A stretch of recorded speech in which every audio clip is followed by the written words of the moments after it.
Hello, welcome back. मैं विवेक आप सभी का स्वागत करता हूं एसपीएस विद्यालय स्टडी में। बेटा, जैसे कि हम सभी आप जान रहे थे कि हम क्लास 4th आज पढ़ाएंगे और सोशल स्टडीज हम जहां तक पढ़े थे उसके आगे देखेंगे। चैप्टर 1 में आवर कंट्री इंडिया, ठीक, इंडिया के बारे में हम देख रहे थे बेटा। कहाँ तक देख लिए थे? जहाँ तक देख लिए थे उससे आगे आज हम पढ़ेंगे। और आज हम पढ़ेंगे बेटा इंडिया, है ना। अब हम आगे आज यहाँ पे देखेंगे India. India a land of colour and culture, a land of colour, ALAND, land of colour, COLOURS,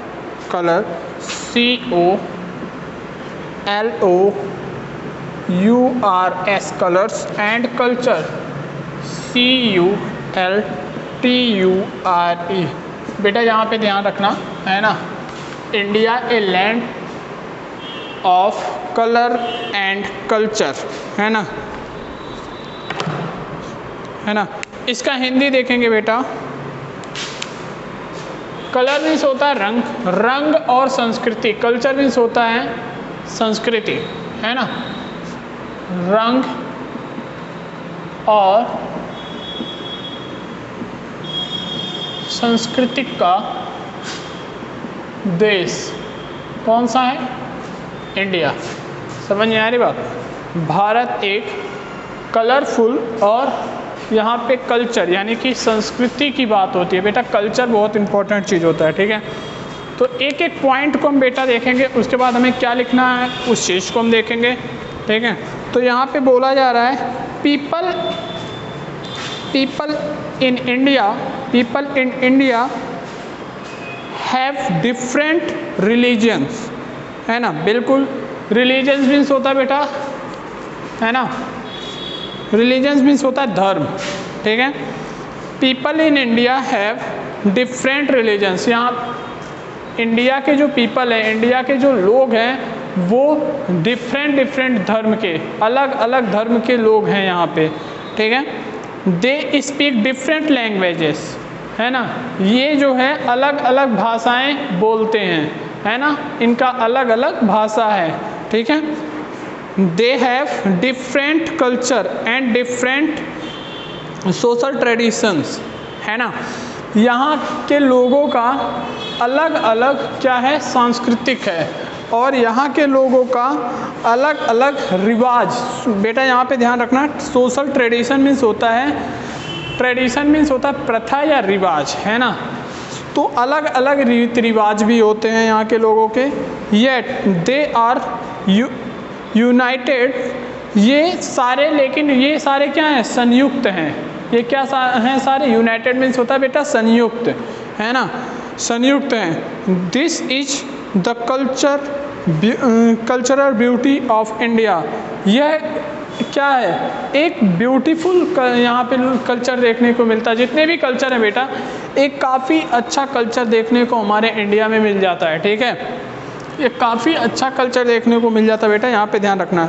the festival comma music comma dance comma art and culture of people of India are unique, है ना। Unique mean होता है बेटा उसके जैसा कोई ना हो, ठीक है। वह जो सब में कॉमन हो जाए, है ना। इंडिया में ये सारी चीज़ें क्या है? कॉमन है। फेस्टिवल कॉमन है, म्यूजिक कॉमन है, डांस कॉमन है, आर्ट कॉमन है, कल्चर कॉमन है। Of the people of India are in unique. बेटा यूनिक मीन्स होता है एकदम कॉमन, ठीक है। इस बात को ध्यान रखना बेटा। तो सबसे पहले हमें यहाँ पे देखना क्या है, हमें नोट क्या करना है, ठीक है। तो हम इंडिया के बारे में पढ़ रहे हैं बेटा, एक एक पॉइंट को हम देखेंगे और एक एक पॉइंट को हम नोट करते चलेंगे, है ना। तो यहाँ पे बोला है people in India have different religious. सबसे पहले ये पॉइंट याद रखना पड़ेगा। People in India have different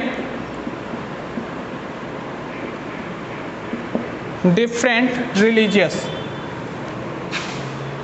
different religious.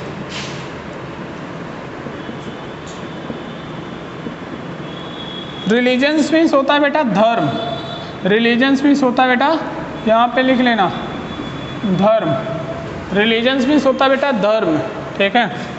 पहला point, and they speak, and they speak, and they speak different language, different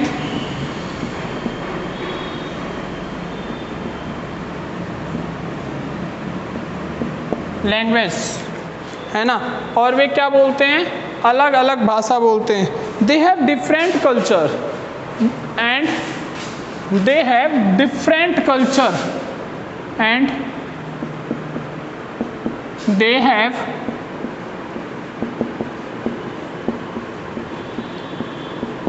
different culture. इनकी क्या होती है, अलग अलग संस्कृति भी होती है, संस्कृति भी होती है, ठीक है, ठीक है। Culture and social tradition, and social tradition, social tradition बेटा ध्यान से समझना,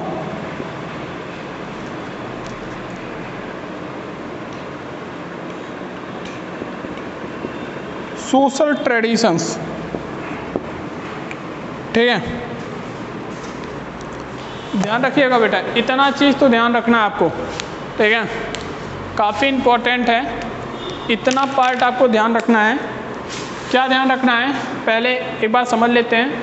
सोशल ट्रेडिशन मीन्स होता है बेटा सामाजिक रीति रिवाज या प्रथा, सामाजिक रीति रिवाज या प्रथा।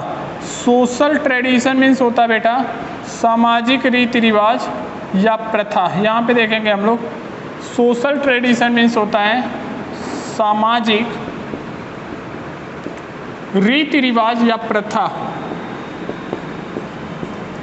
हर जगह अलग अलग होता है ना, क्योंकि हम सभी जानते हैं मुस्लिम धर्म में, जहाँ पे मुस्लिम धर्म है वहाँ पे सामाजिक प्रथा कुछ और होती है। वहाँ पे जैसे डेड बॉडी को क्या होता है, डेड बॉडी को वहाँ पे क्या किया जाता है, जलाया नहीं जाता है। लेकिन हिंदुओं में क्या है, डेड बॉडी को क्या किया जाता है, जला दिया जाता है। तो ये अलग रीति रिवाज हो गया, एक अलग सामाजिक प्रथा हो गया, एक अलग सोशल ट्रेडिशन हो गया, ठीक है। तो ये बात ध्यान रखना, अलग अलग है। इंडिया में क्रिश्चियंस में और होता है कुछ, है ना, तो इसको बात ध्यान रखिएगा। People in India have different religions. भाई जो इंडिया के लोग हैं उनका अलग अलग धर्म है। कुछ लोगों का धर्म क्या है, हिंदूवाद हैं, मुस्लिम, सिख, ईसाई, बहुत सारे धर्म हैं, बहुत सारे यहाँ पे जैनिज्म है ना। तो इन चीज़ों का ध्यान रखिएगा।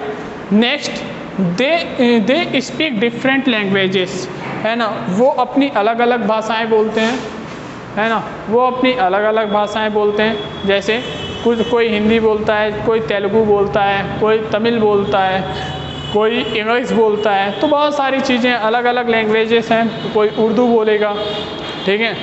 तो इंडिपेंडेंस इंडिया है, कुछ भी कर सकते हैं। They have different culture and social tradition, है ना, उनका क्या है, सांस्कृतिक अलग अलग है, दिनचर्या अलग अलग है, लोगों का कल्चर अलग अलग है और सामाजिक प्रथाएं अलग अलग हैं। बेटा इतना पॉइंट आप याद रखना, काफ़ी इम्पोर्टेंट है ना, काफ़ी इम्पोर्टेंट है बेटा, इतना नोट कर लीजिए, फिर आगे बढ़ते हैं।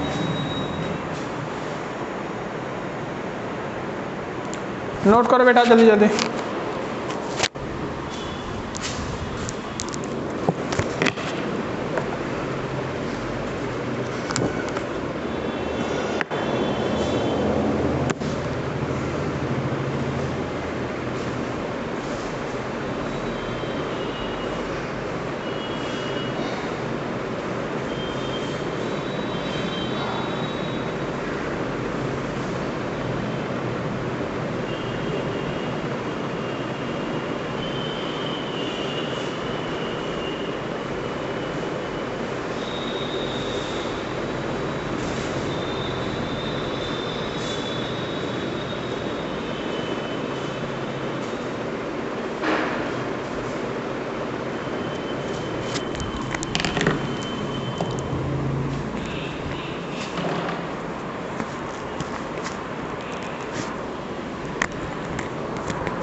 हो गया होगा बेटा नोट। चलिए मैं इरेज कर रहा हूँ, ठीक है, इसको मैं इरेज कर रहा हूँ, ठीक है बेटा। तो काफ़ी इम्पोर्टेंट रहा ये चीज़, ओके बेटा। देखो मज़ा आता है जब पढ़ाई आप रिवीजन करते हो और जवाब देते हो। मैंने कुछ क्वेश्चंस कहा था, जवाब आना चाहिए, ठीक है। तो चलिए बेटा यहाँ पे आगे बढ़ जाते हैं। यहाँ पे कुछ क्वेश्चंस हैं, है ना बेटा, कुछ क्वेश्चंस हैं, उस क्वेश्चंस को हम देखेंगे पहले, है ना, फिर टेस्ट योर सेल्फ पे आएंगे और क्विक रिपीट भी देखेंगे क्या है उसमें, क्या चीज़ ऐसा है जो हमें देखना होगा, राइट। तो चलिए यहाँ पे देख लेते हैं क्वेश्चन क्या है बेटा। यहाँ पे कुछ क्वेश्चंस हैं, देख लेते हैं।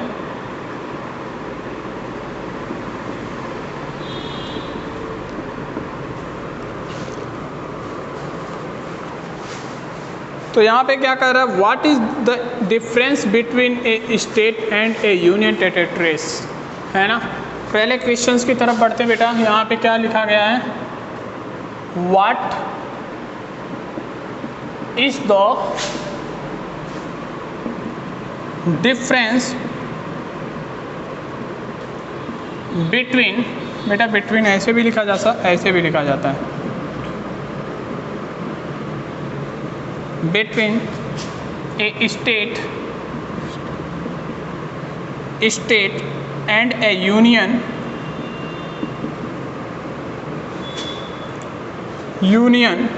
टेरिटरी।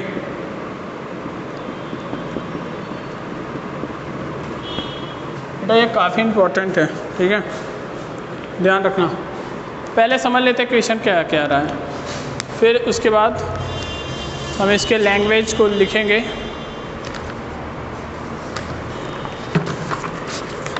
एक एक पॉइंट को समझेंगे, एक एक पॉइंट को लिखते चलेंगे, ठीक है, ध्यान से समझेंगे बेटा। कह रहा what is the difference between A state and union territory, है ना। स्टेट और यूनियन टेरिटरी के बीच क्या अंतर है ना।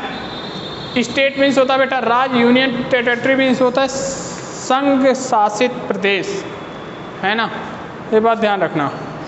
तो काफ़ी इम्पोर्टेंट है बेटा, इस चीज़ को ज़रा माइंड में एकदम बिल्कुल याद कर लीजिएगा, और ये कहीं ना कहीं आपके एग्जाम ऑफ व्यू से काफ़ी इम्पोर्टेंट है, ठीक है बेटा। तो बेटा हम जैसे बताएंगे वैसे ही आपको ध्यान रखना है। तो जब आंसर में लिखेंगे बेटा, है ना, तो कैसे लिखेंगे, तो एक तरफ बेटा आप लिखना, एक तरफ आप लिखोगे बेटा स्टेट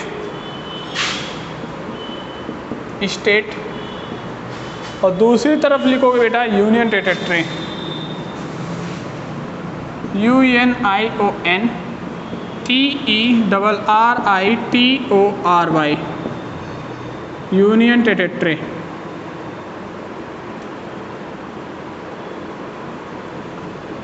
ठीक, क्या है बेटा, ध्यान से समझना, एक एक पॉइंट को समझते हैं। पहला पॉइंट है governor is the constitutional head of the state, है ना, बता रहे हैं, इसका हिंदी भी समझा रहे हैं, GOVERNOR, governor is the constitution, CONSTITIONAL,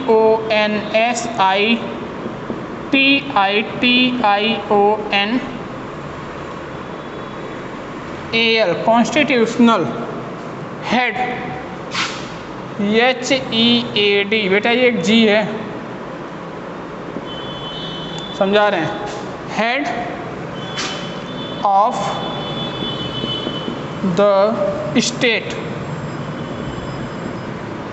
पहले बेटा नोट कर लीजिए फिर समझाते हैं, ठीक है, पहले आप आराम से नोट कर लीजिएगा। ये नहीं सर ये क्या लिखवा रहे हैं, हाँ लैंग्वेज थोड़ा सा आपको याद करना पड़ेगा, ठीक है। और यहाँ पे क्या होता है बेटा, इसमें the president of India the PRESIDENT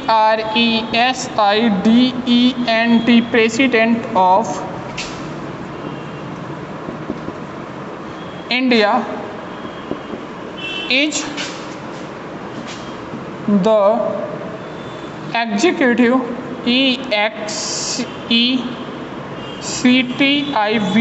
executive head of the Union Territory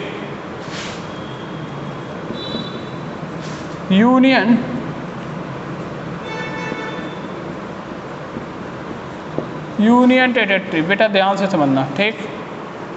UNI territory यहाँ पे रहेगा, R रहेगा, ठीक है बेटा, R है, R हम वैसे बनाते हैं, ठीक।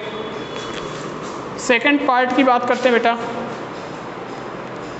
सेकंड पार्ट काफ़ी इंपॉर्टेंट है। स्टेट हैव ऑटोनोमस पावर, है ना, state have autonomous AUTONOMOUS autonomous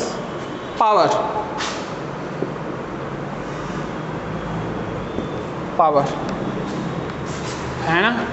अब यहाँ पे देख लेते बेटा इसमें क्या है, सब समझाएंगे, don't worry. Union territory do not have autonomous power, UNIONTERRITORY territory do not have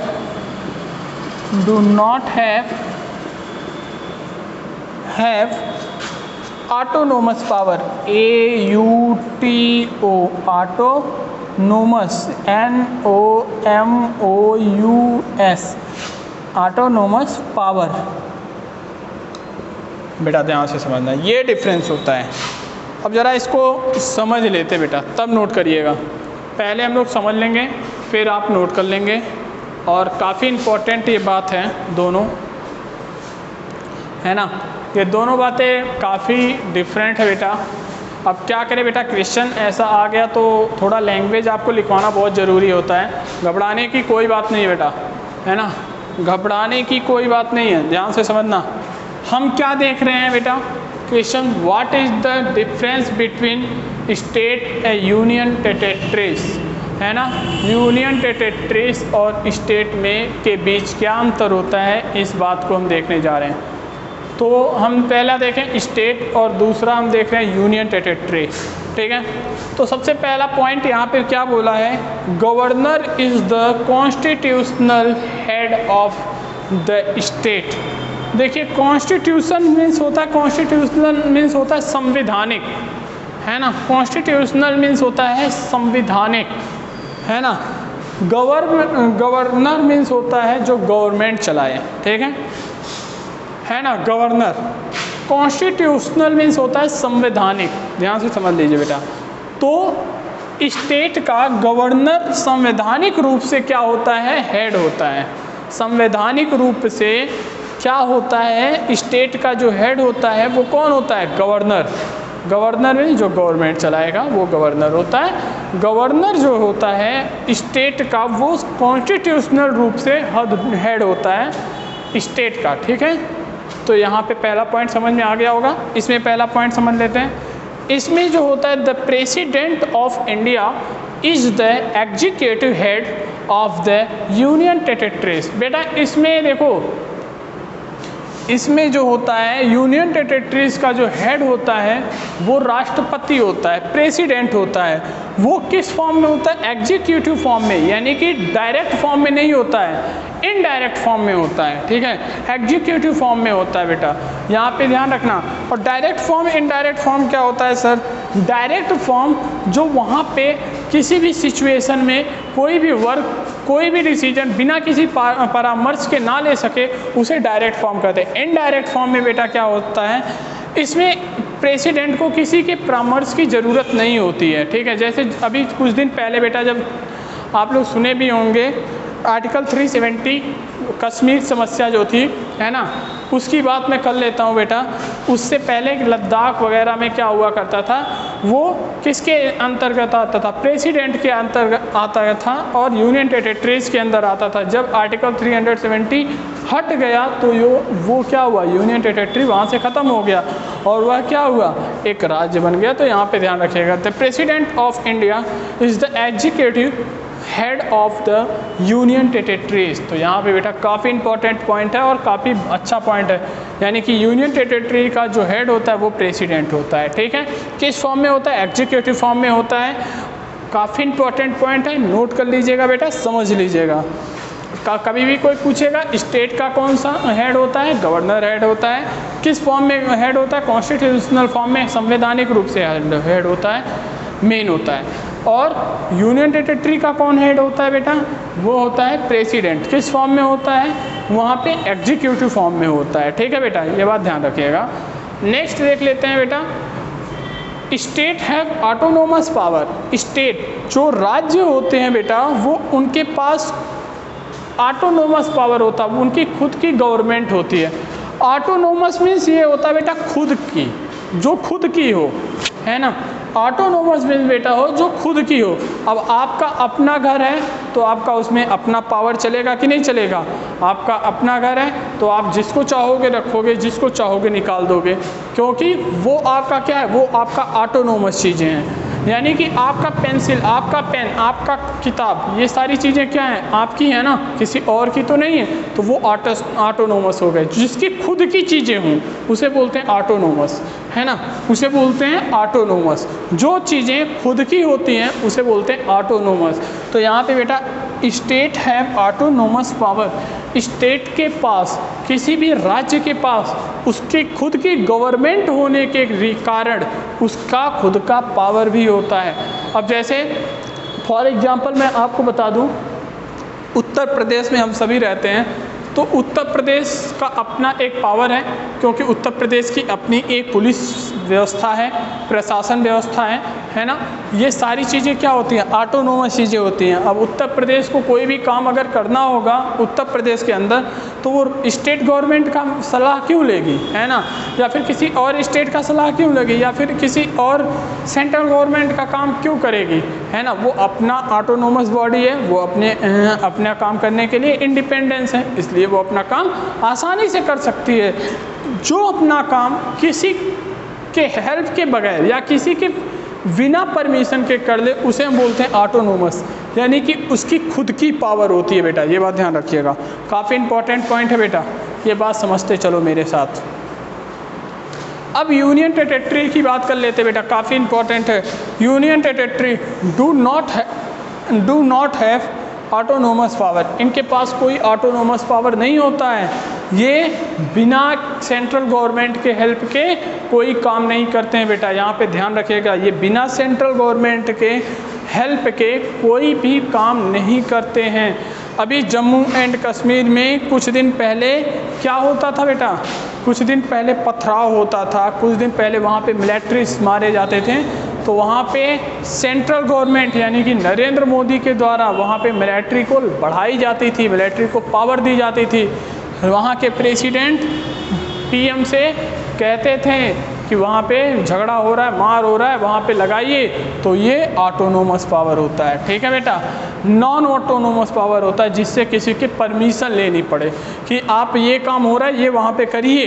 ठीक है, तो this is not a autonomous power and autonomous power is called self power, right? This is the very important, and please note down, and all part of clarify बेटा, all part of clarify because why, क्योंकि very important, because very important, please note down, and important point are very very important, very very important. Okay बेटा, please note down.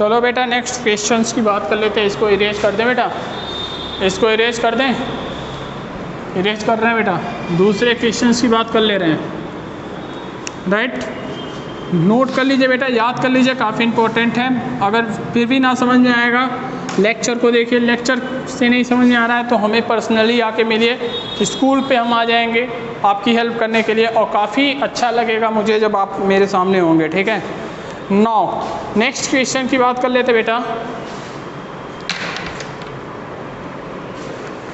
कह रहा है India is a peninsula. Okay, चलिए देख लेते हैं question number second. बेटा यहाँ पे क्या बोला गया है, India is a peninsula. India is a peninsula, PENINSULA, peninsula. हम बताए थे बेटा क्या होता है पेनिसुला में। डू यू, आपको याद होगा, do you agree,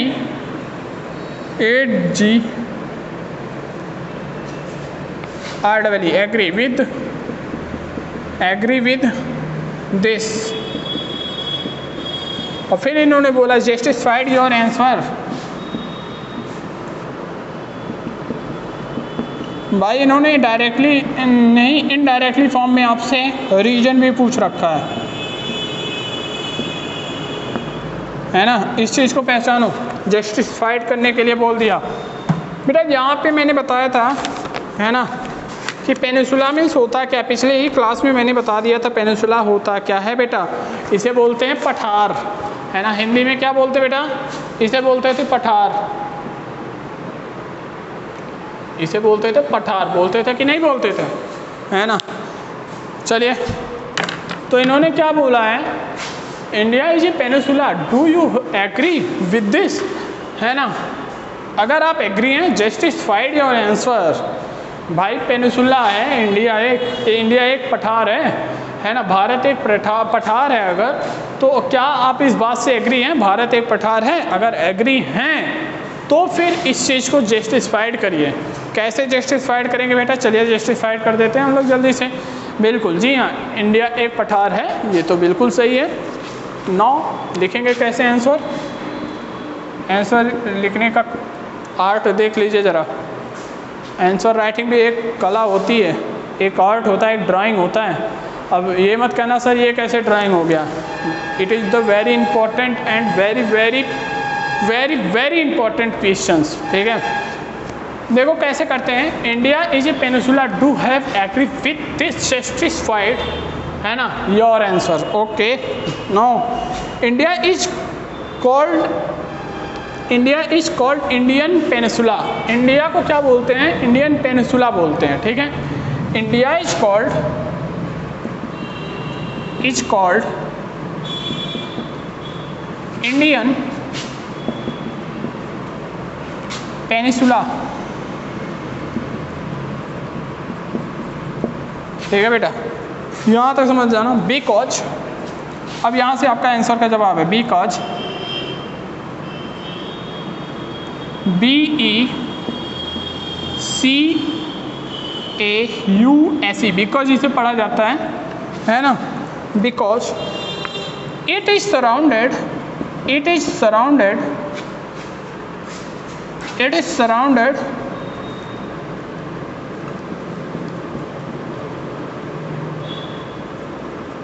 SURROUNDED, surrounded by the water, या फिर बाय द इंडियन ओशियन लिखो। वाटर से क्या, Indian ocean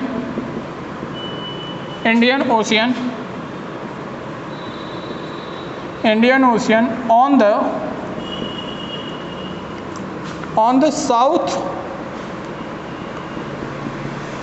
the south the Arabian Sea, on the south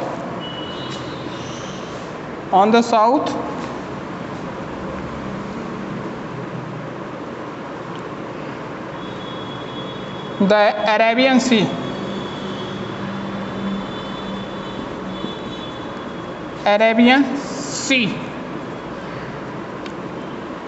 on the west and the bay of Bengal, Bengal on the east, जो bay of Bengal होता है वो Bengal of the east लिख सकते हैं, Bengal on the east. East region पूछा था ना, इतना बड़ा तो लिखना ही पड़ेगा, है ना। चलो बेटा समझ लेते हैं इसको। अब कह दो सर इतना बड़ा आंसर, बिल्कुल इतना बड़ा आंसर, रीजन पूछा है ना, तो रीजन तो दोगे ही, नहीं दोगे तो दिक्कत होगी। India is a peninsula to have agree with this justified your answer, बिल्कुल सही है। India is a called Indian peninsula, India एक पेनिनसुला है, बिल्कुल पठार है, और उसे हम बोलते हैं इंडियन पेनिनसुला, भारतीय पठार, है ना, भारतीय पठार, ठीक। बिकॉज क्योंकि it is surrounded by the Indian ocean, ये इंडियन ओशियन से सराउंडेड है। कितनी तरफ से सराउंडेड है? 3 ओर से घिरा हुआ है। कैसे घिरा हुआ है देखो जरा, इंडियन ओशियन इसे 3 ओर से घेरा हुआ है। Indian Ocean on the south, south से इसे घेरा हुआ है, दक्षिण से, and common the Arabian Sea, Arabian Sea भी इसे घेरा हुआ है, ऑन द वेस्ट, वेस्ट से घेरा हुआ है, and the Bengal on the east, bay of Bengal से घिरा हुआ है, किधर से? ईस्ट से। इसलिए जो 3 तरफ से घिरा हो उसे हम क्या बोलते हैं? पठार, पेनिनसुला। काफ़ी इंपॉर्टेंट पॉइंट है बेटा, नोट कर लो, और काफ़ी मज़ा आने वाला है, इसको नोट करो जल्दी फटाक से।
चलिए बेटा, आई होप कि आप आज इतना ही देखेंगे, है ना। आज के डेट में अगर आपको कोई क्लास ऐसा है, कोई चीज़ ऐसा है जो सर हमें सेटिस्फाइड नहीं हो रहे हैं आप लोग, या फिर आपको समझ नहीं आ रहा है, तो आप तुरंत बोलेंगे कि सर मुझे ये बात नहीं समझ में आई, या फिर सर इतना बड़े क्वेश्चंस को हम लिखेंगे कैसे, याद कैसे करेंगे, सारी बातों को आप मेरे साथ शेयर कर सकते हैं। Any problem, any kind of problem अगर है, या एनी टाइप्स ऑफ प्रॉब्लम आपको है, तो please share, and all problems मैं यहाँ पे सॉल्व करने के लिए खड़ा हूँ। एंड आपकी कोई भी दिक्कत हमारी दिक्कत है, तो इसको ये समझ के मैं यहाँ पे खड़ा हूँ।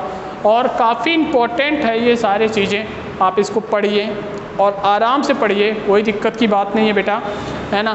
क्योंकि ये ऐसा सब्जेक्ट है ना बेटा, सोशल स्टडीज़ एक ऐसा सब्जेक्ट है बेटा कि अगर आप लाइफ में कुछ बनना चाहते हैं ना, तो ये काफ़ी इम्पोर्टेंट है, ठीक है। और बड़े आराम से पढ़ो, क्योंकि हम भारत के बारे में पढ़ रहे हैं, जहाँ पे हम हैं उसके बारे में पढ़ रहे हैं, स्टडी हम कर रहे हैं इंडिया के बारे में, तो इंडिया के बारे में वन पॉइंट को हम देखेंगे, और काफ़ी इंपॉर्टेंट है, इसे नोट करते चलिए मेरे साथ। और आज के डेट में इतना ही, मिलते हैं अगले क्लास में, तब तक के लिए गुड बाय।